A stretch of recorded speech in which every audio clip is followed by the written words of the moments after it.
രാധ ഞാൻ രാധ കണ്ണനെ മറക്കാത്ത രാധ. രാധ ഞാൻ രാധ കണ്ണനെ മറക്കാത്ത രാധ. വൃന്ദാവനം നീ മറന്നോ, മധുരയെ നീ മറന്നോ. വൃന്ദാവനം നീ മറന്നോ, മധുരയെ നീ മറന്നോ. രാധയെ നീ മറന്നോ, കണ്ണാ പൈക്കളെ നീ മറന്നോ. രാധയെ നീ മറന്നോ, കണ്ണാ പൈക്കളെ നീ മറന്നോ. രാധ രാധ രാധ രാധ മറന്നിട്ടും മറക്കാത്ത രാധ. മറന്നിട്ടും മറക്കാത്ത രാധ.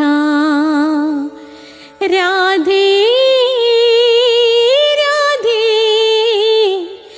രാധേ രാധേ മറന്നിട്ടും മറക്കാത്ത രാധ. മറന്നിട്ടും മറക്കാത്ത രാധ.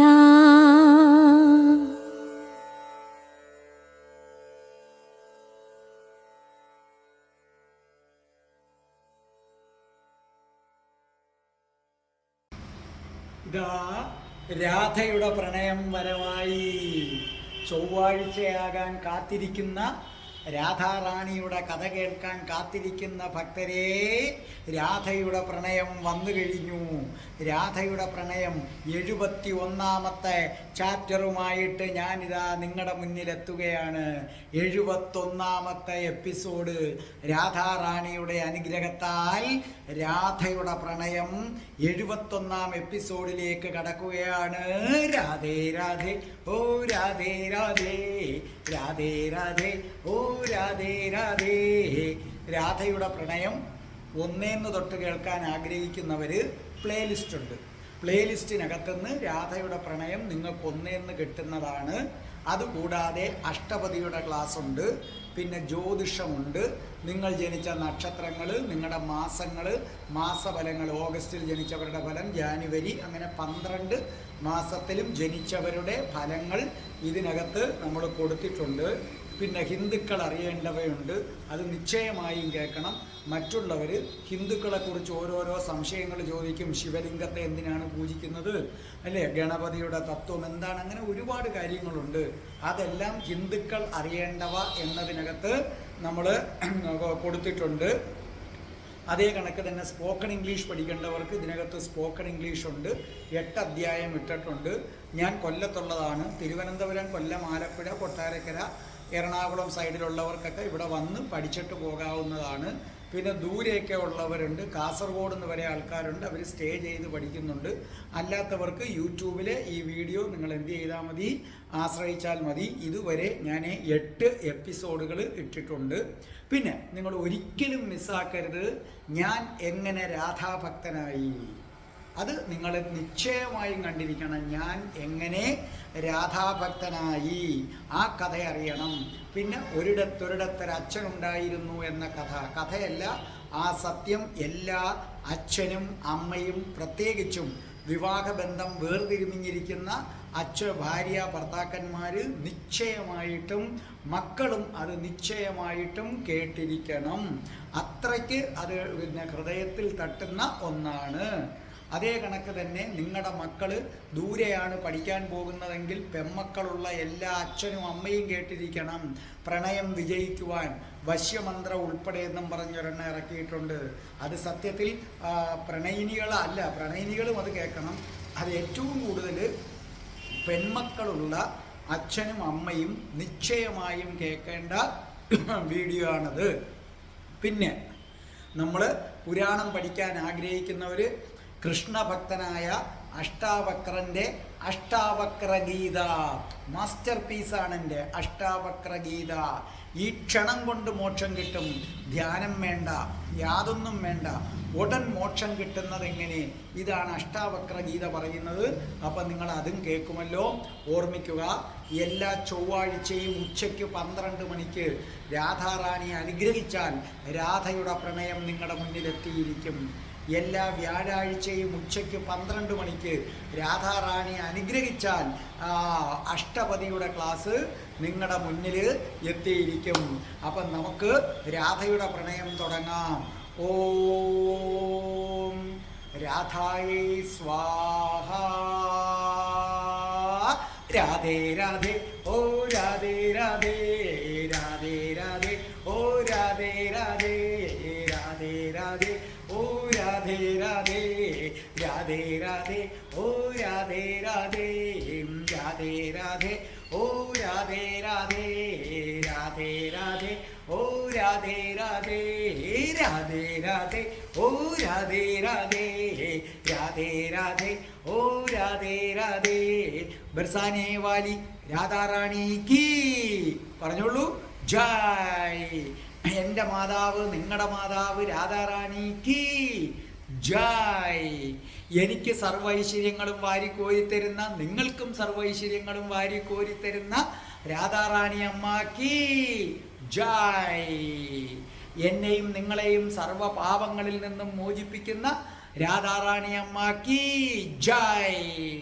രാധയുടെ പ്രണയം 71ാമത്തെ എപ്പിസോഡിലേക്ക് രാധാറാണിയുടെ അനുഗ്രഹം കൊണ്ട് കടക്കുകയാണ്. അതിനു മുമ്പ് പറയട്ടെ, ഉടൻ വരുന്നു രാധേ രാധേ ചാനലിൽ, ഉടൻ വരുന്നു, എത്രയും പെട്ടെന്ന് വരുന്നുണ്ട്. രാധാറാണിയുടെ പുനർജന്മം ആണ്ടാൾ. ആണ്ടാൾ, തമിഴ് മകൾ ആണ്ടാൾ. കാത്തിരിക്കുക. രാധാറാണിയുടെ പുനർജന്മം, കൃഷ്ണന്റെ പുനർജന്മം രംഗനാഥൻ. കൃഷ്ണൻ രംഗനാഥനായും, മനസ്സിലായ, രാധാറാണി ആണ്ടാളായും തമിഴ്നാട്ടിലേക്ക് വരുന്നു. ആണ്ടാളിൻ്റെ കഥ ഒറ്റ എപ്പിസോഡിൽ ഞാൻ ആ ആണ്ടാളിൻ്റെ കഥ നിങ്ങൾക്ക് പറഞ്ഞു തരുന്നതാണ്. അതുപോലെ തന്നെ രാധേ രാധേ സബ്സ്ക്രൈബേഴ്സെ, നാരായണീയത്തിൻ്റെ പുസ്തകം വാങ്ങിച്ചു വെച്ചുകൊള്ളൂ. ഉടൻ രാധേ രാധേ ചാനലിൽ നാരായണീയത്തിൻ്റെ ക്ലാസ് തുടങ്ങുകയാണ്. നമ്മുടെ സബ്സ്ക്രൈബേഴ്സ്, എൻ്റെ സബ്സ്ക്രൈബേഴ്സിൽ എൻ്റെ ഏറ്റവും വലിയ ബലം എന്ന് പറയുന്നത് അമ്മമാരാണ്. ഏറ്റവും കൂടുതൽ അമ്മമാരാണ് എൻ്റെ ബലമെന്ന് പറയുന്നത്. അപ്പോൾ അമ്മമാർ നിരന്തരം ആവശ്യപ്പെട്ടുകൊണ്ടിരിക്കുകയാണ്, മോനെ നാരായണീയത്തിൻ്റെ ക്ലാസ് തുടങ്ങാൻ. അറിയാമല്ലോ, യാതൊരു രോഗവും വരുത്തില്ല നാരായണീയം നിത്യവും പാരായണം ചെയ്താൽ. രോഗമുള്ളവർക്ക് രോഗത്തിന് ശമനം കിട്ടും. കാലക്രമേണ ആ രോഗം ഇല്ലാതായി തീരും നിശ്ചയം. അപ്പം രോഗം കൊണ്ട് വലയുന്നവരെ, രോഗം വരാതിരിക്കാൻ ആഗ്രഹിക്കുന്നവരെ നാരായണീയം പുസ്തകം വാങ്ങിച്ചുകൊള്ളൂ. നാരായണീയത്തിൻ്റെ ക്ലാസ് എത്രയും പെട്ടെന്ന് രാധേ രാധേ എന്ന ചാനലിൽ വരുന്നതാണ്. ഞാൻ നിങ്ങളെ നാരായണീയം പഠിപ്പിക്കുന്നതാണ്. ഇനി മുതൽ നിങ്ങളുടെ വീട്ടിൽ അഷ്ടപതിയും മുഴങ്ങട്ടെ, നാരായണീയവും മുഴങ്ങട്ടെ. അപ്പോൾ നിങ്ങൾക്ക് അതിൻ്റെ ക്ലാസ് ഉടൻ വരുന്നതായിരിക്കും. ഇനി നമുക്ക് രാധയുടെ പ്രണയത്തിൽ തുടങ്ങാം. കഴിഞ്ഞ എപ്പിസോഡ് 70ാമത്തെ എപ്പിസോഡ് നിർത്തിയത് കൃഷ്ണനിൽ നിന്നും പരാജയപ്പെട്ടു. ബലരാമൻ കൊല്ലാൻ പോയപ്പോൾ കൃഷ്ണൻ വന്ന് തടുത്തു. അങ്ങനെ കൃഷ്ണന്റെ ദയ കൊണ്ട് കിട്ടിയ ജീവിതവുമായി അപമാനിതനായിട്ട് ജരാസന്ധൻ അനുവിന്ദൻ നയിക്കുന്ന രഥത്തിൽ മുന്നോട്ടേക്ക് പോവുകയാണ്. ജരാസന്ധന്റെ മനസ്സ് കലങ്ങി മറിയുകയാണ്. കാരണം താൻ അപമാനിതനായി തീർന്നിരിക്കുന്നു. ഒരു ആട്ടിടയ ചെറുക്കൻ, ആ ചെറുക്കൻ്റെ കാരുണ്യത്തിലാണ് എനിക്ക് ജീവൻ കിട്ടിയത്. ജരാസന്ധന് സഹിക്കാൻ വയ്യ. അപ്പൊ ജരാസന്ധൻ മനസ്സിലാക്കുന്നു, അതെ, അവന്റെ ജീവൻ ഇരിക്കുന്നത് രാധയുടെ കയ്യിലാണ്. രാധയെ കൊല്ലാതെ, രാധയെ വധിക്കാതെ കൃഷ്ണനെ തൊടാൻ കഴിയില്ല. അപ്പോൾ ജരാസന്ധൻ അനുവിന്ദനോട് പറഞ്ഞു, പോകട്ടെ, നമ്മുടെ രഥം വൃന്ദാവനത്തിലേക്ക് പോകട്ടെ. ഇന്നവളുടെ അവസാനമായിരിക്കണം, ഇന്നവളുടെ അവസാനം. രാധയെ വധിക്കുക എന്ന ഉദ്ദേശത്തിൽ ജരാസന്ധന്റെ രഥം എങ്ങോട്ടേക്ക് പായുകയാണ്? വൃന്ദാവനത്തിലേക്ക് പായുകയാണ്.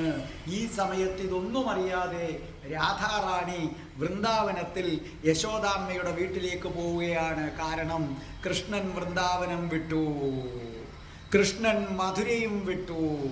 അതിനുശേഷം യശോദാമ്മയുടെ അടുക്കലേക്ക് അങ്ങനെ അധികം ആരും വരാറില്ല.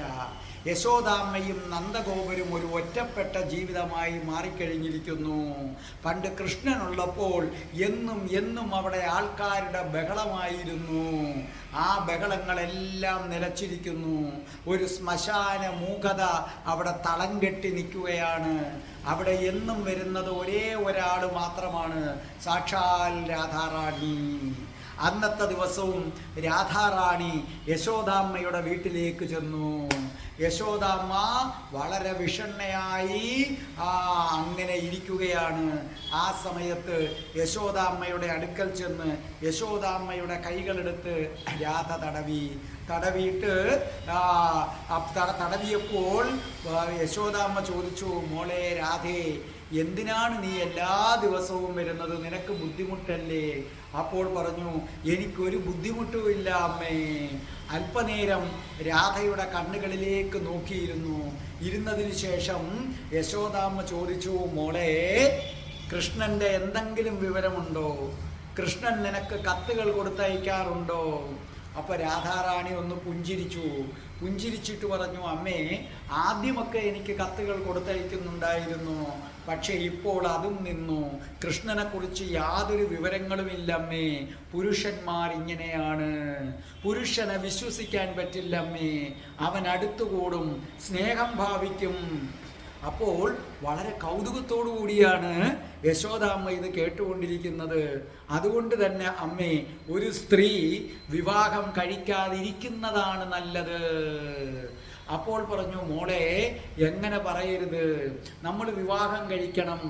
ആ ഭർത്താവ് നമ്മളെ സംരക്ഷകനാണ്, നമ്മളെ എല്ലാത്തിൽ നിന്നും സംരക്ഷിക്കും. അപ്പോൾ പറഞ്ഞു, ഇല്ലമ്മേ, ഒരിക്കലുമില്ല. ഭർത്താവ് അവനവൻ്റെ ഇഷ്ടങ്ങൾ അടിച്ചേൽപ്പിക്കുന്ന ആളാണ്. അമ്മയുടെ കാര്യം തന്നെ എടുത്തു നോക്കൂ. അമ്മയുടെ മകളെ, അമ്മ നൊന്തു പ്രസവിച്ച മകളെ അമ്മയുടെ അനുവാദത്തോടു കൂടിയാണോ നന്ദഗോപര് വാസുദേവനെ കൈമാറിയത്? അപ്പോൾ പെട്ടെന്ന് ഏകാനാംശയുടെ ചിന്ത യശോദയിലേക്ക് കടന്നു വന്നു. യശോദാമ്മയുടെ കണ്ണുകൾ നിറയാൻ തുടങ്ങി. അപ്പോൾ പറഞ്ഞു, അമ്മേ, പുരുഷന്മാര് ചതിക്കും അമ്മേ, പുരുഷന്മാര് ചതിക്കും. കൃഷ്ണൻ എന്നെ ചതിച്ച സ്ഥിതിക്ക് പിന്നെ ആരെയാണ് അമ്മയെ ചതിക്കാത്തത്? അപ്പോൾ പറഞ്ഞു, മോളെ, കൃഷ്ണൻ നിന്നെ ചതിച്ചോ? പക്ഷെ ഇല്ല, അവൻ നിന്നെ തേടി വരും. രാധയൊന്ന് പുഞ്ചിരിച്ചു. രാധാറാണി പറഞ്ഞു, കൃഷ്ണനാണ് ഞങ്ങളെ നൃത്തം ചവിട്ടാൻ പഠിപ്പിച്ചത്, കൃഷ്ണനാണ് ഞങ്ങളെ ഉല്ലസിക്കാൻ പഠിപ്പിച്ചത്, കൃഷ്ണൻ ഞങ്ങളെ നൃത്തം ചവിട്ടാൻ പഠിപ്പിച്ചു, കൃഷ്ണൻ ഞങ്ങളെ രാസലീല പഠിപ്പിച്ചു. ഞങ്ങൾ അവനെ വിശ്വസിച്ചു, അവനോടൊത്ത് നൃത്തം ചവിട്ടി. അവൻ ഈ വൃന്ദാവനം വിട്ടതിന് ശേഷം യശോദാമ്മേ ഞങ്ങളടുക്കലേക്ക് ഒരിക്കലും വന്നിട്ടില്ല, ഒരിക്കൽ പോലും ഞങ്ങളെ ഒന്ന് തിരിഞ്ഞു നോക്കിയിട്ടില്ല അമ്മേ. അപ്പോൾ ഞങ്ങളെ സംബന്ധിച്ചിടത്തോളം എല്ലാവരുടെയും കണ്ണുകളിൽ കൃഷ്ണൻ്റെ കൂടെ ആടിപ്പാടി നടന്ന പെൺകൊടികളായി മാറി. അമ്മേ, ഇന്ന് ഈ ഗ്രാമത്തിലെ പല പെൺകൊടികൾക്കും വിവാഹം പോലും നടക്കുന്നില്ല അമ്മേ. കാരണം കൃഷ്ണനോടൊത്ത് രാസലീല നടത്തിയതാണ്. പക്ഷേ കൃഷ്ണനാകട്ടെ ഒരിക്കൽ പോലും തിരിഞ്ഞു നോക്കുന്നില്ല, സുശീലയുടെ വീട്ടിലേക്ക് പോലും വന്നില്ല. കൃഷ്ണന് വേണ്ടി ജീവൻ കൊടുത്തതല്ലേ അമ്മ സുശീല. അപ്പോൾ പറഞ്ഞു, മോളെ, അവൻ്റെ നിയോഗങ്ങൾ വേറെയാണ് മോളെ. അവൻ്റെ നിയോഗങ്ങൾ പൂർത്തിയായി കഴിയുമ്പോൾ അവൻ വരും.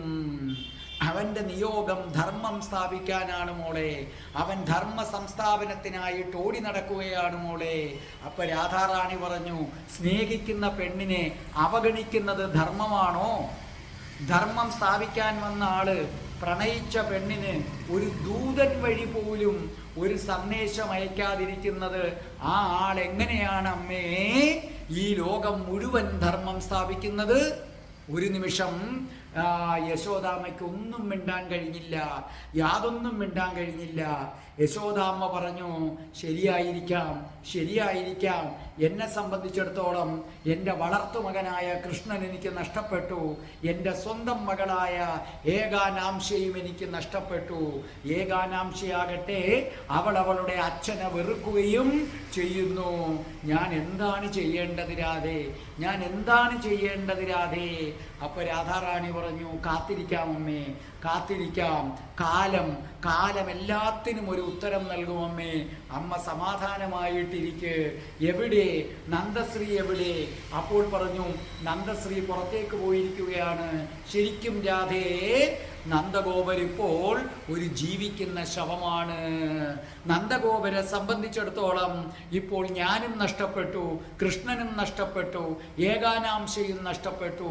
യശോദാമ്മ പറഞ്ഞു, ചിലപ്പോൾ എനിക്ക് സങ്കടം വരാറുണ്ട്, പക്ഷെ ഒന്ന് ഞാൻ പറയട്ടെ രാധേ നിന്നോട്, പണ്ട് കൃഷ്ണനുള്ളപ്പോൾ ഞാൻ നന്ദനെ സ്നേഹിച്ചിരുന്നത് പോലെ എനിക്കും ഇപ്പോൾ നന്ദനെ സ്നേഹിക്കാൻ കഴിയുന്നില്ല. വല്ലപ്പോഴുമെങ്കിലും എത്ര അടക്കി നിർത്തിയാലും എൻ്റെ മനസ്സിലേക്ക് അത് കടന്നു വരുന്നു. അതെ, എന്നെ വഞ്ചിച്ച് എന്നോടൊരു വാക്ക് പറയാതെ എൻ്റെ മകളെ മറ്റൊരിടത്തേക്ക് കൊണ്ടുപോയി കാക്ക പോയി കുയിലിൻ്റെ കൂട്ടിൽ മുട്ടയിടുന്നത് പോലെ മറ്റൊരു കുട്ടിയെ എൻ്റേതാണെന്ന് പറഞ്ഞ് തെറ്റിദ്ധരിപ്പിച്ച് എൻ്റെ കൈകളിലേക്ക് ഏൽപ്പിച്ചു. ഇപ്പോൾ ആ മനുഷ്യനെ സംബന്ധിച്ചിടത്തോളം എൻ്റെ സ്നേഹവും പൂർണ്ണമായിട്ടില്ല, ഏകാനാംശയുടെ സ്നേഹവുമില്ല എന്ന് മാത്രമല്ല, അവൾ വെറുക്കുകയാണ് ചെയ്യുന്നത്.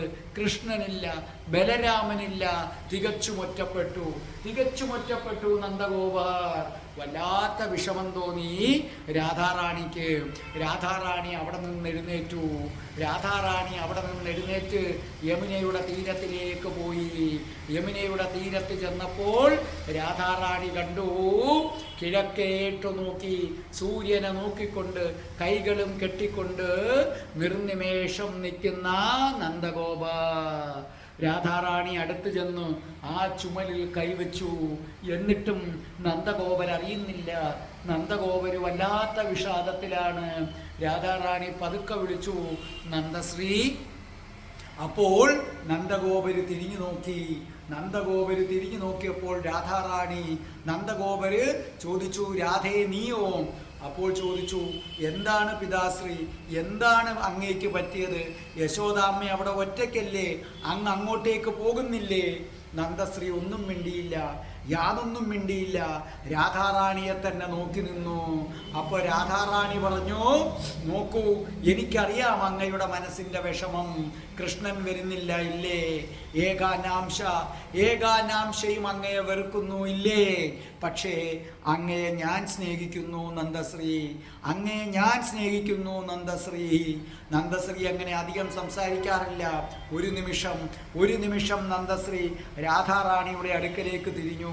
രാധാറാണിയുടെ കൈകൾ തൻ്റെ ഉള്ളം കൈകളിലേക്ക് എടുത്തിട്ട് രാധാറാണിയുടെ കണ്ണുകളിലേക്ക് ഉറ്റുനോക്കിയിട്ട് ആ മനുഷ്യൻ ചോദിച്ചു, രാധേ, ഒരു നിമിഷം ഞാൻ നിന്നോടൊരു കാര്യം ചോദിക്കട്ടെ? അപ്പൊ രാധാറാണി ചോദിച്ചു, എന്താണ് പിതാശ്രീ, പറയൂ. അപ്പോൾ പറഞ്ഞു, ഒരു നിമിഷം നീ എന്നെ അച്ഛാന്ന് വിളിക്കുവോ? ഞാൻ നിന്നെ ഒരു നിമിഷത്തേക്ക് എൻ്റെ മകളായി കണ്ടോട്ടെ. അപ്പൊ രാധാറാണി പറഞ്ഞു, ഒരു നിമിഷത്തേക്കോ? ഈ ജന്മം മുഴുവൻ പിതാശ്രീ, ഈ ജന്മം മുഴുവൻ അങ്ങയുടെ മകളായിരിക്കാൻ എനിക്ക് താല്പര്യമാണ്. ഞാൻ അങ്ങയുടെ മകളായിരിക്കും. പെട്ടെന്ന് സർവ്വ നിയന്ത്രണങ്ങളും വിട്ടതുപോലെ നന്ദഗോപൻ രാധാശ്രീയെ വാരി പുണർന്നിട്ട് പറഞ്ഞു, മോളെ, ഈ അച്ഛൻ്റെ മകൾ നീയാണ്. എൻ്റെ മകൾ ഏകാനാംശയല്ല, എൻ്റെ മകൻ കൃഷ്ണനുമല്ല, എൻ്റെ മകൾ രാധേ നീയാണ് രാധേ എൻ്റെ മകൾ. ഒരിക്കലും നിയന്ത്രണം വിട്ടിട്ടില്ലാത്ത നന്ദഗോപന്റെ കണ്ണുകളിൽ നിന്ന് കണ്ണുനീരൊഴുകി. രാധാറാണി നന്ദഗോപരുടെ കണ്ണുകൾ തുടച്ചിട്ട് പറഞ്ഞു, വൃഷഭാനു എന്ന എൻ്റെ പിതാശ്രീ മരിച്ചുപോയി. ഈ നിമിഷം മുതൽ ഞാൻ അങ്ങയുടെ മകളാണ്. ഒരു മകൾ ചെയ്യുന്ന എല്ലാ കർത്തവ്യങ്ങളും ഞാൻ അങ്ങേക്ക് ചെയ്തിരിക്കും പിതാശ്രീ. നന്ദഗോപർ രാധാറാണിയുടെ മുഖത്ത് വാത്സല്യത്തോടെ തട്ടിയതിനു ശേഷം നന്ദഗോപർ നടന്നകന്നു. ആ മനുഷ്യൻ നടന്നകലുന്നത് നോക്കി രാധ നിന്നു. അപ്പോൾ രാധാറാണി പറഞ്ഞു, അതെ, എനിക്കെൻ്റെ പിതാശ്രീയെ കിട്ടിയിരിക്കുന്നു. രാധാറാണി തൻ്റെ വീട്ടിലേക്ക് നടന്നു. ഈ സമയത്ത് ജരാസന്ധന്റെ രഥം പായുകയാണ്. ജരാസന്ധന്റെ രഥം വൃന്ദാവനത്തിലേക്ക് പായുകയാണ്. ഇന്ന് ഞാൻ വധിച്ചിരിക്കും രാധാറാണിയെ, ഉറപ്പായിട്ടും വധിച്ചിരിക്കും. രാധ ജീവിച്ചിരിക്കുവോളം കാലം എനിക്ക് കൃഷ്ണനെ ഒന്നും ചെയ്യാൻ സാധ്യമല്ല. ആ സത്യം ഞാൻ മനസ്സിലാക്കിയിരിക്കുന്നു. അതുകൊണ്ട് ഇന്നത്തെ ദിവസം ഞാൻ രാധയെ വധിച്ചിരിക്കും. ഇതൊന്നും അറിയാതെ രാധാറാണി തൻ്റെ വസതിയിലേക്ക് നടക്കുകയാണ്. അതേ, അനുവിന്ദൻ തെളിക്കുന്ന തേരിൽ ജരാസന്ധൻ ഇതാ വൃന്ദാവനത്തിന്റെ അതിർത്തിയിലേക്ക് കടക്കാൻ പോവുകയാണ്. വൃന്ദാവനത്തിന്റെ അടുക്കലേക്ക് കടക്കാൻ പോവുകയാണ്. അതെ, ഇനി ഏതാനും മൈലുകൾ കൂടി കഴിയുമ്പോൾ ഈ രഥം വൃന്ദാവനത്തിലേക്ക് കയറുകയാണ്. രാധാറാണിയെ മാത്രമല്ല, വഴിയിൽ കാണുന്ന സകല ഗോപന്മാരെയും കൊന്നു മുന്നേറാനാണ് ജരാസന്ധന്റെ തീരുമാനം. അതെ, ആരെയും ബാക്കി വെച്ചേക്കാൻ പാടില്ല. കൃഷ്ണനുമായി ബന്ധപ്പെട്ട ആരെയും ബാക്കി വെക്കാൻ പാടില്ല. കൊന്നു തള്ളും ഞാൻ. രക്തപ്പുഴ ഞാൻ വൃന്ദാവനത്തിൽ ഒഴുക്കും. എൻ്റെ മുന്നിൽ വരുന്ന ഓരോ ഗോപന്മാരെയും ഗോപികമാരെയും ഞാൻ വധിക്കും. ഒടുവിൽ ഞാൻ അവളെയും വധിക്കും. കൃഷ്ണന്റെ കരുത്തായ രാധയെ. ഈ സമയത്ത് കൃഷ്ണൻ പെട്ടെന്ന് ധ്യാനത്തിൽ നിന്ന് ഞെട്ടി ഉണർന്നു. കൃഷ്ണൻ ഒരു അമ്പരപ്പുണ്ടായി. എന്തോ സംഭവിക്കാൻ പോകുന്നു. കൃഷ്ണൻ വീണ്ടും കണ്ണുകളടച്ചു ധ്യാനാവസ്ഥയിലേക്ക് പോയി. കൃഷ്ണൻ കാണുകയാണ് വൃന്ദാവനത്തിലേക്ക് കുതിക്കുന്ന ജരാസന്ധൻ. അതേ, ജരാസന്ധന്റെ ഉദ്ദേശം കണ്ട് ഞെട്ടിപ്പോയി കൃഷ്ണൻ. ഗോപന്മാരും ഗോപികമാരും രാധയും എല്ലാവരെയും വധിക്കാൻ പോവുകയാണ്. അപ്പോൾ കൃഷ്ണൻ ബലരാമനോട് പറഞ്ഞു, ജ്യേഷ്ഠ.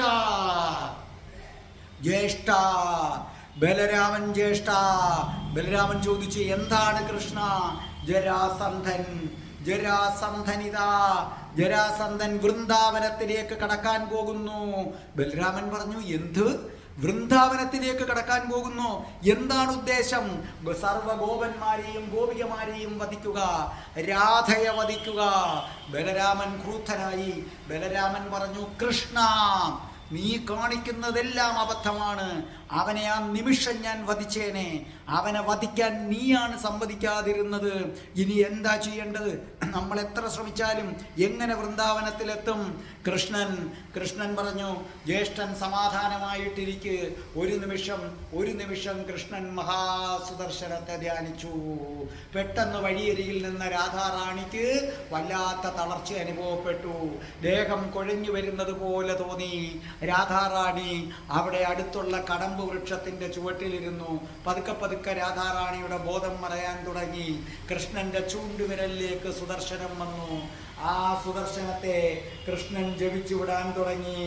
അത് ജരാസന്ധനും അനുവിന്ദനും ഇതാ വൃന്ദാവനത്തിന്റെ അതിർത്തിയിലേക്ക് കടക്കാൻ പോയതും അസാമാന്യമായ ഒരു പ്രകാശം അവിടെ നിറഞ്ഞു. ജരാസന്ധന്റെ കണ്ണുകൾ മഞ്ഞളിച്ചു പോയി. രഥം തെളിക്കുന്ന അനുവിന്ദന്റെ കണ്ണുകൾ മഞ്ഞളിച്ചു പോയി. എന്ത് സംഭവിക്കുന്നു എന്നറിയാൻ വയ്യ. പെട്ടെന്ന് അനുവിന്ദൻ ഒന്ന് കണ്ണു തുറന്നപ്പോൾ അനുവിന്ദനിൽ നിന്നൊരാർത്തനാദം മുഴങ്ങി. ജരാസന്ധൻ പെട്ടെന്ന് നോക്കി. അപ്പോൾ ജരാസന്ധനും അറിയാതെ അലറി വിളിച്ചുപോയി. കാരണം മഹാസുദർശനം, ഈ ലോകത്താർക്കും തടുക്കാൻ പറ്റാത്ത മഹാസുദർശനം കറങ്ങി വരികയാണ്. അനുവിന്ദന്റെ നേർക്ക് വന്നു. അനുവിന്ദൻ കൈകൾ കൂപ്പിയിട്ട് പറഞ്ഞു, സതീർത്ഥ രക്ഷിക്കണം, നമ്മൾ ഒന്നിച്ചു പഠിച്ചതാണ്. അനുവിന്ദന്റെ അടുക്കൽ വന്ന മഹാസുദർശനം ഒന്ന് കറങ്ങി ജരാസന്ധന്റെ അടുക്കലേക്ക് ചെന്ന് ജരാസന്ധന്റെ കിരീടം ഛേദിച്ചതിനു ശേഷം അത് വീണ്ടും ജരാസന്ധന്റെ മുന്നിൽ നിന്ന് കറങ്ങാൻ തുടങ്ങി. അസാമാന്യമായ തേജസ്സോടെ ജരാസന്ധൻ ഭയാക്രാന്തനായി. ഇതിനെ എങ്ങനെ തടുക്കണമെന്ന് ജരാസന്ധൻ അറിയാൻ പാടില്ല. അത് തൻ്റെ കഴുത്തിൻ്റെ അടുക്കലേക്ക് അടുക്കുകയാണ്. ഏതു നിമിഷവും തൻ്റെ ശിരസ്സറ്റ് നിലത്ത് വീഴാം. ഈ സമയത്ത് അശരീരി പോലെ ഒരു വാക്ക് കേട്ടു, ജരാസന്ധ, നിന്നെ വധിക്കാൻ എനിക്ക് ഉദ്ദേശമില്ല, പക്ഷേ ഇപ്പം നീ തിരിച്ചു പോവുക. ഇനി എപ്പോഴെങ്കിലും വൃന്ദാവനത്തിലേക്ക് കാലുകുത്താൻ നീ ആഗ്രഹിച്ചാൽ, എൻ്റെ ഗോപന്മാരെയോ ഗോപികമാരെയോ രാധയെയോ വധിക്കാൻ നീ ആഗ്രഹിച്ചാൽ, ആ നിമിഷം നിന്റെ ശിരസിനെ സുദർശന ചക്രം ഛേദിച്ചിരിക്കും, സംശയിക്കണ്ട. ഈ ഒരു വട്ടത്തേക്ക് മാത്രം വേണമെങ്കിൽ ഞാൻ ക്ഷമിക്കാം, പക്ഷെ ഇനി ഇത് ആവർത്തിച്ചാൽ നടക്കില്ല. ആ ശബ്ദം വ്യക്തമായി കേട്ടു. ആ ആട്ടിടയ ചെറുക്കന്റെ ശബ്ദമാണ്. ജരാസന്ധൻ, ഭയന്ന ജരാസന്ധൻ അനുവിന്ദനോട് പറഞ്ഞു, അനുവിന്ദ, രഥം തിരിച്ചുവിടൂ. പെട്ടെന്ന് അനുവിന്ദൻ രഥം തിരിച്ചുവിട്ടു. രഥം പാഞ്ഞു. ജരാസന്ധൻ തിരിഞ്ഞു നോക്കി. അതേ, സുദർശനം പിൻവാങ്ങുകയാണ്.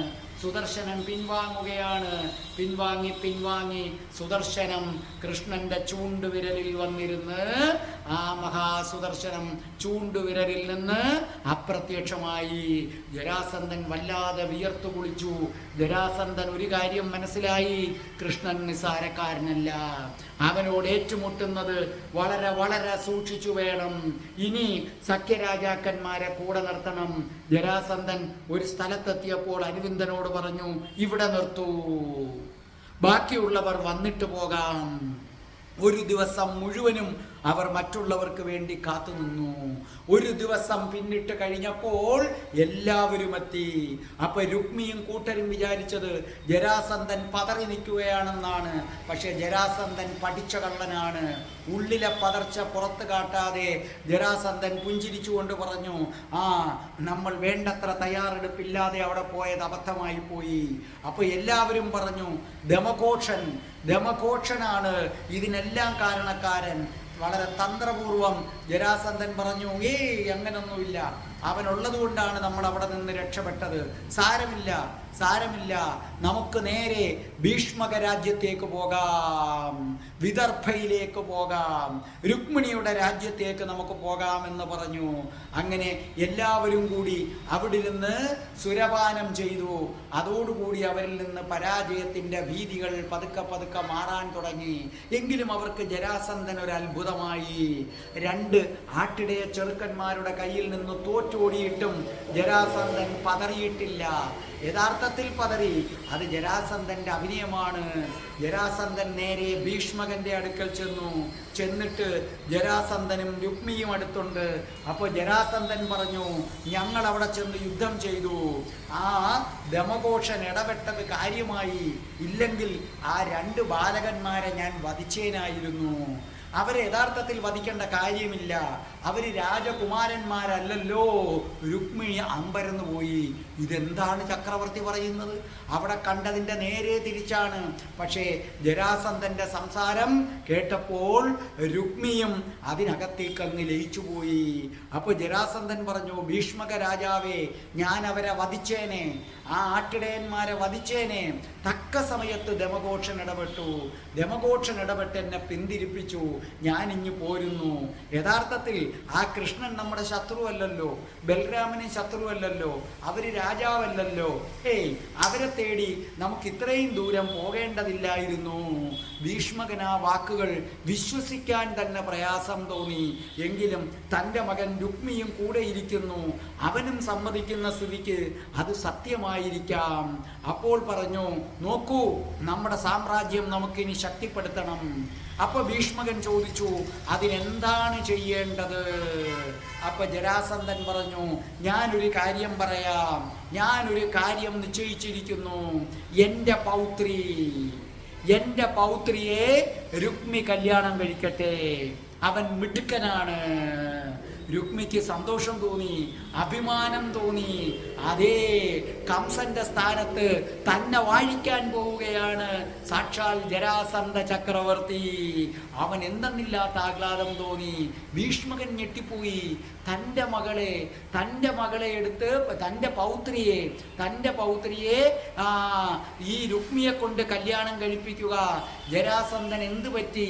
എന്തെങ്കിലും ഒരു ഉദ്ദേശം കാണും. അപ്പോൾ ജരാസന്ധൻ വീണ്ടും പറഞ്ഞു, ഒരു കാര്യവും കൂടെ ഞാൻ ചെയ്യാം. ധമഘോഷന്റെ മകൻ ശിശുപാലൻ അങ്ങയുടെ മകൾ രുക്മിണിയെയും വിവാഹം ചെയ്യട്ടെ. അപ്പോൾ നമ്മുടെ രുക്മി പെട്ടെന്ന് പറഞ്ഞു, അതെ അതെ അതെ അതെ അതെ, ശിശുപാലൻ മിടുക്കനാണ്, ബഹുമിടുക്കനാണ്, അവൻ വന്ന് രുക്മിണിയെ വിവാഹം കഴിക്കട്ടെ, അതെനിക്കും അങ്ങേയറ്റം സന്തോഷമുള്ള കാര്യമാണെന്ന് പറഞ്ഞു. അപ്പോൾ ആ സമയത്ത് ഈ രാജാവ് എന്താണ് ഉദ്ദേശിക്കുന്നത്? അപ്പോൾ പെട്ടെന്ന് അവിടെ ആരുണ്ടായിരുന്നു എന്നറിയാമോ? അവിടെ ആ സമയത്ത് അവിടെ ഉണ്ടായിരുന്ന സ്വാല രാജാവ്. ആ സ്വാലന് മനസ്സിലായി എന്താണ് ഉദ്ദേശിക്കുന്നതെന്ന്. ഈ സമയത്ത് ധമഘോഷന്റെ അടുക്കലേക്ക് ഒരു ബന്ധവുമായി ചെന്നാൽ സമ്മതിക്കില്ല ധമഘോഷൻ. ഈ സമയത്ത് ധമഘോഷനെയും ഭീഷ്മകനെയും കൂടെ നിർത്തണം. തന്നെ സംബന്ധിച്ചിടത്തോളം തൻ്റെ ഏറ്റവും വലിയ സഖ്യരാഷ്ട്രങ്ങളാണ് ഇവർ രണ്ടുപേരും. അതിന് ഏറ്റവും നല്ലതൊരു വിവാഹ ബന്ധമാണ്.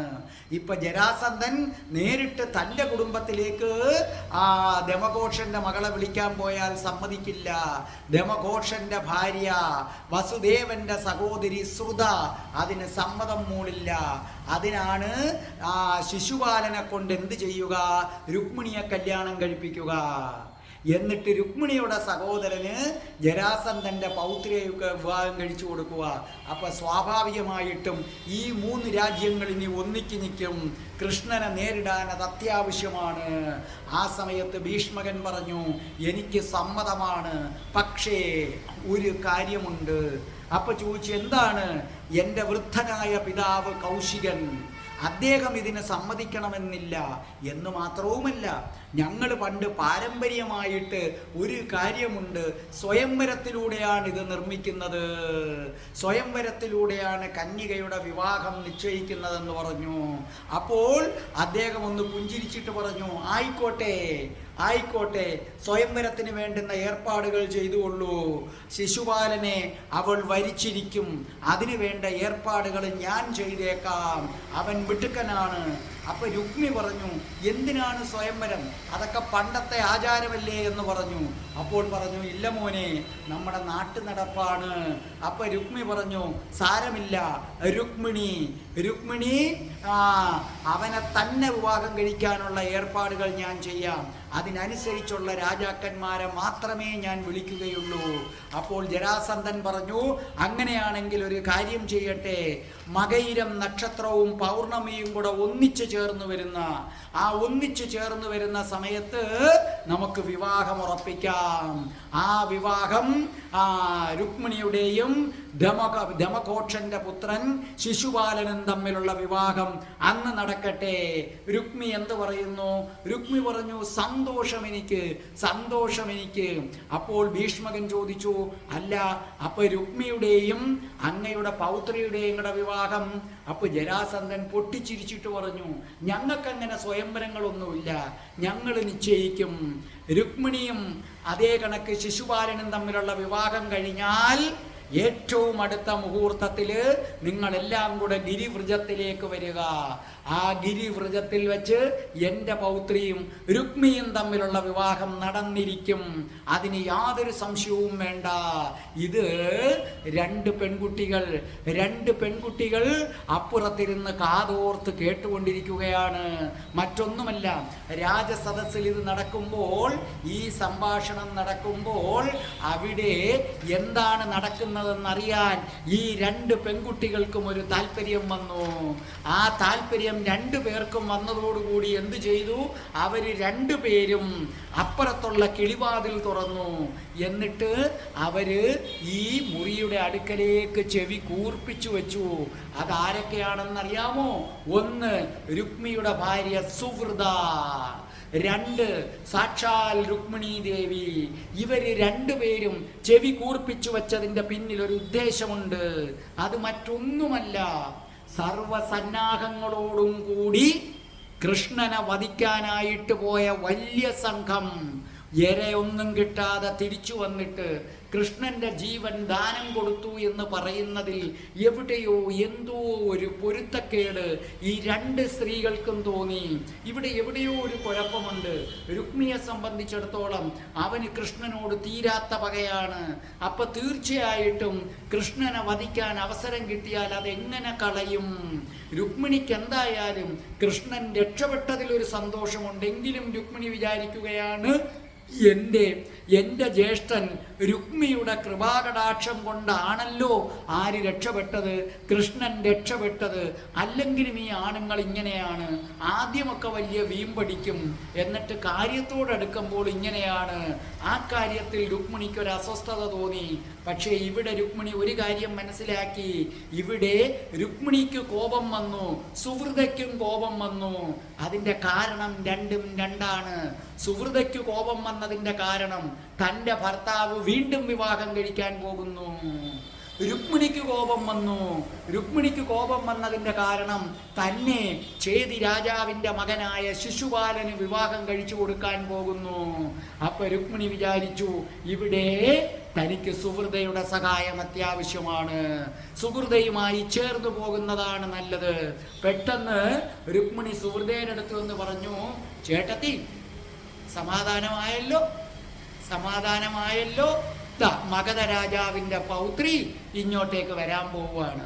ജ്യേഷ്ഠത്തെ ഇത്രയും നാളും എന്നെ ഇട്ട് കഷ്ടപ്പെടുത്തിയില്ലേ, എന്നെ ഇട്ട് തട്ടിക്കളിച്ചില്ലേ, അതിൻ്റെ ഫലം അനുഭവിച്ചോ, അതിൻ്റെ ഫലം അനുഭവിച്ചോ. അപ്പൊ സുഹൃത പറഞ്ഞു, ദുഷ്ടേ, നീയും നിന്റെ ജ്യേഷ്ഠന്മാരും രണ്ടും ദുഷ്ടത്തരമാണ് ഉള്ളത്. അപ്പോൾ പറഞ്ഞു, എന്നെ ദുഷ്ടയെന്നൊന്നും വിളിക്കണ്ട, ഇപ്പം മനസ്സിലായോ? നോക്കൂ ജ്യേഷ്ഠത്തി, നിങ്ങൾക്ക് കുറച്ചും കൂടിയൊക്കെ പ്രായമായി വരികയാണ്.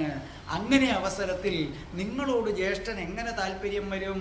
ഇപ്പോൾ ഇതാ ഒരു ഇളം മേനി ജ്യേഷ്ഠന് ലഭിക്കാൻ പോവുകയാണ്, ജരാസന്ധന്റെ പൗത്രി അല്ലേ? അപ്പൊ അതുകൊണ്ട് അവള് വരുമ്പോൾ അവള് നിങ്ങളെ കഷ്ടപ്പെടുത്തും. അപ്പം നിങ്ങൾക്ക് മനസ്സിലാകും നിങ്ങൾ ചെയ്തത് എന്താണെന്ന്, നിങ്ങൾ എന്നെ എന്തുമാത്രം കഷ്ടപ്പെടുത്തി. അപ്പോൾ പറഞ്ഞു, നോക്കൂ, ഞാൻ നിന്നെ കഷ്ടപ്പെടുത്തിയെന്നോ? നിന്റെ ജ്യേഷ്ഠൻ പലപ്പോഴും നിന്നോട് കയർക്കുമ്പോൾ ഞാൻ വന്ന് രക്ഷപ്പെടുത്തുകയാണ് ചെയ്തിട്ടുള്ളത്. അപ്പോൾ രുക്മിണി പതുക്കെ വന്നിട്ട് പറഞ്ഞു, ജ്യേഷ്ഠത്തി, എനിക്ക് ജ്യേഷ്ഠത്തിയോട് ഒരു വിരോധവുമില്ല, എനിക്ക് ജ്യേഷ്ഠത്തിയോട് സ്നേഹമേ ഉള്ളൂ. ജ്യേഷ്ഠത്തി പിന്നെ എപ്പോഴും എൻ്റെ അടുത്ത് ഇങ്ങനെ ചാടിക്കടിക്കാൻ വരുന്നത് കൊണ്ട് മാത്രമാണ് ഞാൻ ജ്യേഷ്ഠത്തിയുടെ അടുത്ത് എന്ത് ചെയ്യുന്നത്, ഇതേ കണക്ക് ഞാൻ സംസാരിച്ചത്. പക്ഷെ ഒന്ന് ഞാൻ പറയാം, എനിക്ക് ആ മഗധ രാജ്യത്തെ ജരാസന്ധന്റെ പൗത്രി അവളെ എനിക്കൊട്ടും ഇഷ്ടമല്ല, അവൾ ഇങ്ങോട്ടേക്ക് വരുന്നതും എനിക്ക് ഇഷ്ടപ്പെടുന്നില്ല എന്ന് മാത്രവുമല്ല, എൻ്റെ ജ്യേഷ്ഠത്തിയെ പോലെ, എൻ്റെ സുഹൃത ജ്യേഷ്ഠത്തിയെ പോലെ ഇത്രയും നല്ലൊരു പെണ്ണിനെ വേറെ ആർക്ക് കിട്ടാനാണ്? ഈ മഗധയിലെ രാജകുമാരിക്കൊരിക്കലും എൻ്റെ ജ്യേഷ്ഠത്തി സുഹൃത ജ്യേഷ്ഠത്തിയുടെ അത്രയും ദയാശീലവും കാരുണ്യവും ഒന്നും ഉണ്ടാകില്ല. അവൾ അഹങ്കാരിയാണ്, അവളെ ഇതിനകത്ത് കാലുകുത്താൻ ഞാൻ സമ്മതിക്കില്ല. അപ്പോൾ സുഹൃത വളരെ വിഷമത്തോടു കൂടി പറഞ്ഞു, നോക്കൂ രുക്മിണി, അങ്ങനെയല്ല, നിന്റെ ജ്യേഷ്ഠൻ എപ്പോഴും അതിയായ ആർത്തിയുള്ളവനാണ്.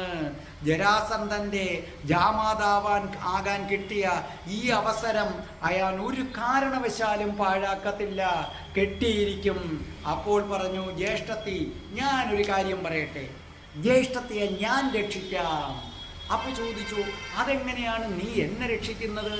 അപ്പോൾ പറഞ്ഞു, ജ്യേഷ്ഠത്തി കേട്ടോ, ഞാൻ പറഞ്ഞുതരാം എന്താണെന്നുള്ളത്.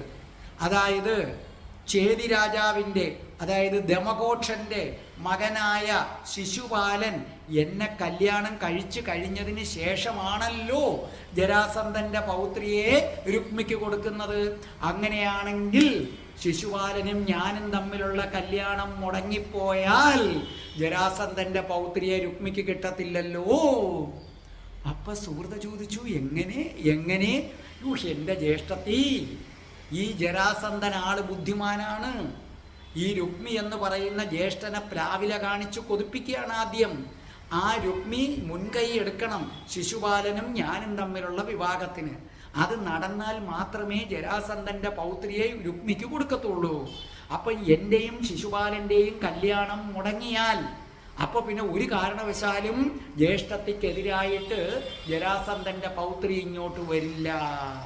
അപ്പോൾ പറഞ്ഞു, അല്ല അപ്പം നിനക്ക് ആ ശിശുപാല രാജകുമാരനെ കല്യാണം കഴിക്കാൻ താല്പര്യമില്ലേ?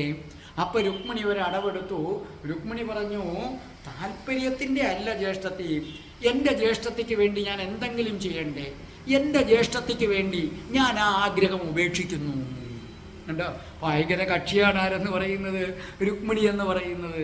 രുക്മിണി പറഞ്ഞു, എൻ്റെ ജ്യേഷ്ഠത്തിയാണ് എനിക്ക് വലുത്, എൻ്റെ ജ്യേഷ്ഠത്തിക്ക് വേണ്ടി ഞാൻ ആ ആഗ്രഹം ഉപേക്ഷിക്കുന്നു. അപ്പോൾ സുഹൃത പറഞ്ഞു, യോ നിന്നെ ഞാൻ തെറ്റിദ്ധരിച്ചത് എന്തൊരു കഷ്ടമായി പോയി, നിന്നെ ഞാൻ ഒരിക്കലും തെറ്റിദ്ധരിക്കരുതായിരുന്നു. ഇന്നു മുതൽ നമ്മൾ ഉത്തമ സുഹൃത്തുക്കളാണെന്ന് പറഞ്ഞ് രണ്ടുപേരും ആലിംഗനം ചെയ്തു. ഈ സമയത്ത് അങ്ങോട്ടേക്കൊരു ദൂതൻ വന്നിട്ട് പറഞ്ഞു, നിങ്ങളെ കൗശികൻ മുത്തച്ഛൻ വിളിക്കുന്നു. അങ്ങനെ രുക്മിണി എന്ത് ചെയ്തു? രുക്മിണിയാണ് മുത്തച്ഛൻ്റെ അടുക്കലേക്ക് ചെന്നു. അപ്പോൾ അവിടെ ആജാനുബാഹുവായ ഒരു യുവാവ് നിൽക്കുന്നു. അപ്പൊ കൗശികൻ പറഞ്ഞു, മകളെ രുക്മിണി, ഇതാരാണെന്നറിയാമോ? ഇത് സാന്ദീപ മുനിയുടെ പ്രഥമ ശിഷ്യനാണ്. സാന്ദീപ മുനിയുടെ പ്രഥമ ശിഷ്യനാണ് ആയ ശ്വേതകേതുവാണ് ഈ നിൽക്കുന്നത്. അപ്പോൾ പ്രത്യേകിച്ച് ഒന്നും തോന്നിയില്ല, ഒന്ന് പുഞ്ചിരിച്ചു കഴിഞ്ഞപ്പോൾ അദ്ദേഹം പറഞ്ഞു, നോക്കൂ, കൃഷ്ണൻ്റെയും ഉദ്ധവൻ്റെയും പ്രിയപ്പെട്ട സുഹൃത്താണ്. അത് കേട്ട് കഴിഞ്ഞപ്പോഴേക്കും രുക്മിണിയുടെ മുഖഭാവം മാറി. അപ്പം രുക്മിണി പറഞ്ഞു, നോക്കൂ, കൃഷ്ണൻ എങ്ങനെയുണ്ട്, എന്താണ് കൃഷ്ണൻ്റെ വിശേഷങ്ങൾ? അപ്പം കൗശികനൊന്ന് ചിരിച്ചിട്ട് പറഞ്ഞു, അല്ല, കൃഷ്ണൻ്റെ വിശേഷം, ആട്ടിടയൻ്റെ വിശേഷം അന്വേഷിക്കാൻ നീ പോകുന്നു. നീ രാജകുമാരിയാണ്, നീ സ്വയംവരം നിശ്ചയിച്ച പെണ്ണാണ്, നീ മറ്റൊരാളുടെ വിശേഷം എന്തിന് തിരക്കുന്നു? രുക്മിണി പറഞ്ഞു, മുത്തച്ഛ ചുമ്മാതിരിക്കണം കേട്ടോ. കൗശികനോട് ചോദിച്ചു, എന്താണ്? അപ്പോൾ കൗശികൻ കൗശികനോടാണ് രുക്മിണി പറഞ്ഞത്, മുത്തച്ഛ വെറുതെ ഇരിക്കൂ. അപ്പൊ ശ്വേതകേതു രുക്മിണിയോട് പറഞ്ഞു, ഗോമന്തകത്തിൽ കൃഷ്ണനുണ്ട്. ജരാസന്ധനും രുക്മിണിയും കൂടെ അവിടെ ചെന്നു. അവിടെ യുദ്ധം നടന്നു. ജരാസന്ധനെ ബലരാമൻ വധിക്കാൻ പോയപ്പോൾ കൃഷ്ണൻ തടഞ്ഞു. അതേ കണക്ക് കൃഷ്ണൻ രുക്മിയെ വധിക്കാതെയും വെറുതെ വിട്ടു. അങ്ങനെ കൃഷ്ണൻ്റെയും ബലരാമൻ്റെയും ദാക്ഷിണ്യം കൊണ്ടാണ് ജരാസന്ധന് ജീവൻ തിരിച്ചു കിട്ടിയത്. ജരാസന്ധനും രുക്മിയും ജീവനും കൊണ്ട് അവിടെ നിന്ന് ഓടുകയായിരുന്നു എന്ന് പറഞ്ഞു. അത് കേട്ടപ്പോൾ രുക്മിണിക്ക് സന്തോഷമായി. അവൾ മനസ്സിൽ പറഞ്ഞു, അതെ, കൃഷ്ണൻ ദൈവമാണ്, കൃഷ്ണൻ ദൈവമാണ്, കൃഷ്ണൻ ദൈവം തന്നെയാണ്. അവൾ അവിടെ ഇറങ്ങി ഓടിപ്പോയി സുഹൃതയുടെ അടുത്ത് കാര്യങ്ങളെല്ലാം പറഞ്ഞു. സുഹൃതേ, നമ്മൾ കേട്ടതല്ല കാര്യങ്ങൾ. കൃഷ്ണൻ എൻ്റെ ജ്യേഷ്ഠനെ വെറുതെ വിട്ടത് വധിക്കാതെ. അവ വേണമെങ്കിൽ വധിക്കാമായിരുന്നു, പക്ഷേ പറഞ്ഞു, നീ രുക്മിണിയുടെ സഹോദരനായതുകൊണ്ട് നിന്നെ വിടുന്നു എന്ന് പറഞ്ഞു. ജരാസന്ധനെ ബലരാമൻ വധിക്കാൻ പോയി, കൃഷ്ണൻ തടഞ്ഞു. കൃഷ്ണൻ തടഞ്ഞതുകൊണ്ട് കൃഷ്ണന്റെ കയ്യിൽ നിന്ന് ദാനമായി കിട്ടിയതാണ് ഇന്ന് ജരാസന്ധന്റെ ജീവിതം എന്നാര് പറഞ്ഞു? രുക്മിണി സുഹൃതയോട് പറഞ്ഞു. ഈ സമയത്ത് ഭീഷ്മക രാജാവ് ശ്വേതകേതുവിന് അവിടെ പർണശാല ഒരുക്കാനുള്ള അവസരം കൊടുത്തിട്ട് അവിടുത്തെ ആളുകളെ അസ്ത്രവിദ്യയും മറ്റും പഠിപ്പിക്കാനായിട്ട് അവിടുത്തെ ആളുകളെ നിയോഗിച്ചു. അന്നത്തെ ദിവസം രാത്രി സുഹൃതയുടെ അടുക്കൽ വന്നിട്ട് രുക്മി വീമ്പളക്കാൻ തുടങ്ങി, താൻ എങ്ങനെയാണ് കൃഷ്ണനെ ഓടിച്ചതെന്ന്. അപ്പൊ സുഹൃത പറഞ്ഞു, നിർത്തു, കാര്യങ്ങളൊക്കെ എനിക്കറിയാം. നോക്കൂ, നിങ്ങളെ കൃഷ്ണന്റെ കാരുണ്യം കൊണ്ടാണ് നിങ്ങളുടെ ജീവൻ തിരിച്ചു കിട്ടിയത്. രുക്മിക്ക് കോപം വന്നു. രണ്ടുപേരും വഴക്കായി. കൊട്ടാരത്തിൽ നിന്ന് കാര്യങ്ങൾ ചോരാൻ തുടങ്ങി. പതുക്കെ മറ്റാളുകൾ ഇത് അറിയാൻ തുടങ്ങി.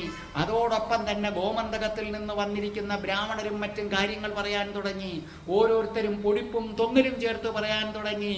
അതെ, അവിടെ ആകെ ആ വാർത്ത വ്യാപിച്ചു. ജരാസന്ധൻ ജീവനും കൊണ്ടോടിയത്. ജരാസന്ധന്റെ ജീവൻ എന്ന് പറയുന്നത് ദാനമാണ്.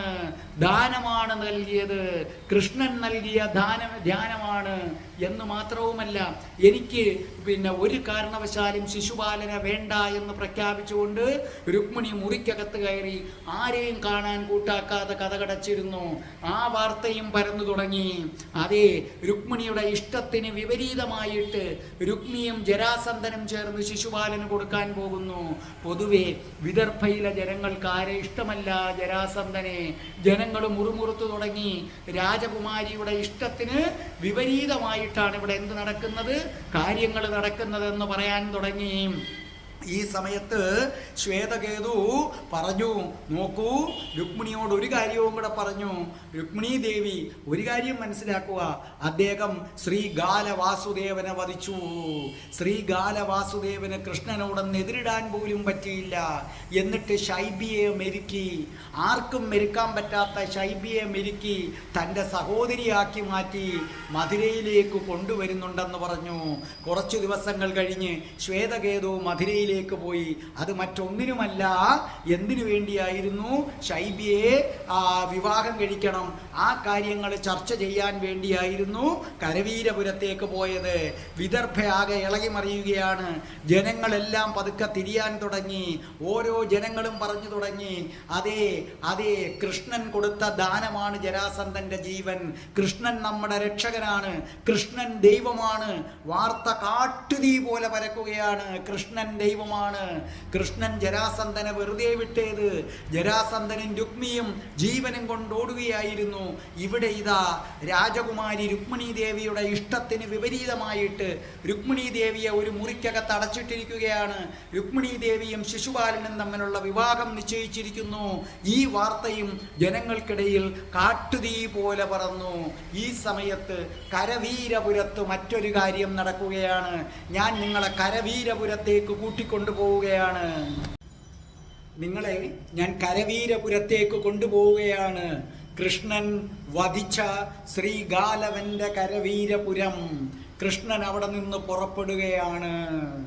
കൃഷ്ണനും ബലരാമനും ദമഘോഷനും ഉദ്ധവനുമൊക്കെ അവിടെ നിന്ന് പുറപ്പെടുകയാണ്. അവരെ യാത്ര അയക്കാനായിട്ടൊരു വലിയ സംഘം തന്നെയുണ്ട്. ഇപ്പോഴത്തെ രാജ്ഞി ശ്രീഗാലവന്റെ പത്നിയായ സാക്ഷാൽ പത്മാവതിയുണ്ട്. രാജകുമാരനായ ശക്രദേവനുണ്ട്. രാജഗുരു രുദ്രാചാര്യനുണ്ട്. പുനർദത്തനുണ്ട്, വിദ്യ അഭ്യസിപ്പിക്കുന്ന. അവിടുത്തെ രാജ്യസഭയിലെ അംഗങ്ങളുണ്ട്. എല്ലാവരും ചേർന്നൊരു വലിയ ജനാവലിയാണ്. എന്ന് മാത്രവുമല്ല, ഇവരെ അനുഗമിക്കാനും അശ്വാരൂഢന്മാരായ ഭടന്മാരുണ്ട്. അതോടൊപ്പം തന്നെ കൈകളിൽ കുന്തങ്ങൾ ഏന്തിയ ഭടന്മാർ വേറെ പ്രത്യേകമായിട്ടുണ്ട്. ഇത് കാളവണ്ടി, അതിശക്തമായ കാളകൾ വലിക്കുന്ന കാളവണ്ടിക്കകത്ത് പത്മാവതി രാജ്ഞിയെ കൃഷ്ണന് വേണ്ടി സ്വർണങ്ങളും രത്നങ്ങളും മറ്റും അതിനകത്ത് നിറച്ചു കൊടുത്തു വിടുകയാണ്. എല്ലാവരും കണ്ണീരോടെ നിൽക്കുകയാണ്. കൃഷ്ണനെ യാത്രയയക്കാൻ ആർക്കും മനസ്സ് വരുന്നില്ല. ഒരു വണ്ടിക്കകത്ത് കൃഷ്ണനും ദമഘോഷനും, ഒരു വണ്ടിക്കകത്ത് കൃഷ്ണനും ബലരാമനും, മറ്റൊരു വണ്ടിക്കകത്ത് ദമഘോഷനുണ്ട്, കൃഷ്ണന്റെ കൂടെ ഉദ്ധവനുണ്ട്, മറ്റൊരു വണ്ടിയിൽ ശൈബ്യ. പക്ഷേ ശൈബ്യ മാത്രം ഇടഞ്ഞു നിൽക്കുകയാണ്. അവൾ മുഖം വീർപ്പിച്ച് നിൽക്കുകയാണ്. അവർക്കെല്ലാവരോടും അവൾക്ക് പകയാണ്. തൻ്റെ അമ്മാവനെ വധിച്ച കൃഷ്ണനോട് പ്രത്യേകിച്ചും പക. നിവർത്തിയില്ലാത്തത് കൊണ്ടാണ് അവൾ മധുരയിലേക്ക് പോകുന്നത്. കാരണം ഇവിടെ പത്മാവതിയെ ആവുന്നോളം ദ്രോഹിച്ചിട്ടുണ്ട്. അതുകൊണ്ട് ഇവിടെ നിൽക്കാൻ പറ്റില്ല. പോകാനൊരു ഇടമില്ലാത്തത് കൊണ്ട് പോവുകയാണ്. ഓർമ്മ വെച്ചോ, ശൈബ്യ ഡേഞ്ചറസ്, ഷീ ഈസ് ഡേഞ്ചറസ്. അവൾ അപകടകാരിയാണ്. അവക്കൊട്ടും മനസ്സ് വരുന്നില്ല പോകാൻ. പക്ഷേ അവൾക്ക് കടുത്ത ദേഷ്യമാണ് കൃഷ്ണനോടും മറ്റും. പത്മാവതി അപ്പോൾ പത്മാവതി കൃഷ്ണനെയും ബലരാമനെയും അനുഗ്രഹിച്ചു, ശൈബ്യയെ അനുഗ്രഹിച്ചു. പക്ഷേ അവളാകട്ടെ പത്മാവതി ചോദിച്ചതിനും പറഞ്ഞതിനും ഒന്നും അവൾ മറുപടി പറഞ്ഞില്ല. നമ്മുടെ നാടൻ ഭാഷയെ പറഞ്ഞ കട്ടക്കലിപ്പിൽ നിൽക്കുകയാണ്. ആരെന്ന് പറയുന്നത്? ശൈബ്യ എന്ന് പറയുന്നത്. ശക്രദേവനാകട്ടെ കൃഷ്ണൻ്റെയും ബലരാമൻ്റെയും പാദങ്ങളിൽ വീണ് അനുഗ്രഹം തേടി. അതേ, കരവീരപുരത്ത് നിന്ന് കൃഷ്ണനെയും ബലരാമനെയും ദമഘോഷനെയും ഉദ്ധവനെയും ശൈബ്യ ശൈബ്യയും വഹിച്ചുകൊണ്ടുള്ള കാളവണ്ടികൾ ഇങ്ങനെ മുന്നോട്ടേക്ക് നീങ്ങുകയാണ്. രഥവും മുന്നോട്ടേക്ക് നീങ്ങുകയാണ്. അപ്പോഴേക്കും കൃഷ്ണൻ കരവീരത്ത് നിന്ന് പുറപ്പെട്ട വാർത്തകൾ അറിഞ്ഞു. ഗ്രാമങ്ങൾ തോറും എല്ലാവരും അറിഞ്ഞിരിക്കുന്നു കൃഷ്ണൻ ജരാസന്ധനെ തോൽപ്പിച്ചോടിച്ചത്. ജരാസന്ധനെ ബലരാമൻ വധിക്കാൻ പോയപ്പോൾ കൃഷ്ണൻ രക്ഷിച്ച കാര്യം, ശ്രീഗാലവനെ ചക്രായുധം കൊണ്ട് നിസ്സാരമായി വധിച്ച കാര്യം, ഇന്ദ്രന്റെ കയ്യിലിരിക്കുന്ന വജ്രായുധത്തേക്കാൾ മൂർച്ചയും കൃത്യതയുമുള്ള ആയുധമാണ് കൃഷ്ണന്റെ കയ്യിലിരിക്കുന്നത്. ശൈബ്യയെ മെരുക്കിയ കാര്യം എല്ലാവരും പറയാൻ തുടങ്ങി. അതെ, കൃഷ്ണൻ ദൈവമാണ്, കൃഷ്ണൻ ദൈവമാണ്. കൃഷ്ണന്റെ വൃന്ദാവന കഥകളും ഗ്രാമങ്ങൾ തോറും പ്രചരിക്കാനായിട്ട് തുടങ്ങി. കാളിയനെ മെരുക്കിയത്, വരുതിക്ക് വെച്ചത്, പല അസുരന്മാരെ വധിച്ചത്, കംസനെ വധിച്ചത്, ചാണൂരനെ വധിച്ചത്, ജനങ്ങൾ പൊടിപ്പും തൊങ്ങലും ഇട്ട് പറയാൻ തുടങ്ങി. അതോടുകൂടി കൃഷ്ണൻ ഈശ്വരനായി മാറിക്കഴിഞ്ഞു. എല്ലാവരും കൃഷ്ണൻ വരുന്ന വഴിയിൽ കൃഷ്ണനെ കാണാൻ വേണ്ടി സകല ആൾക്കാരും പല ഗ്രാമങ്ങളിൽ നിന്നും, അതും അവർ 2-3 ദിവസമായി കാത്തു നിന്ന് കാണുകയാണ്. അവർ കൃഷ്ണൻ സഞ്ചരിക്കുന്ന വഴിയിലേക്ക് ആഹാരം പാചകം ചെയ്ത് കഴിക്കാനുള്ള സാധനങ്ങളുമായിട്ടാണ് എത്തുന്നത്. ആഹാരം പാചകം ചെയ്ത് കഴിച്ച് കൃഷ്ണൻ വരുന്നത് കാത്തു നിൽക്കുകയാണ്. കൃഷ്ണനെ കാണുമ്പോഴേക്കും ആളുകൾ സന്തോഷം കൊണ്ട് മതിമറക്കുകയാണ്. കൃഷ്ണനാകട്ടെ ആരെയും മയക്കുന്ന പുഞ്ചിരിയോടെ എല്ലാവരെയും അനുഗ്രഹിക്കുകയാണ്.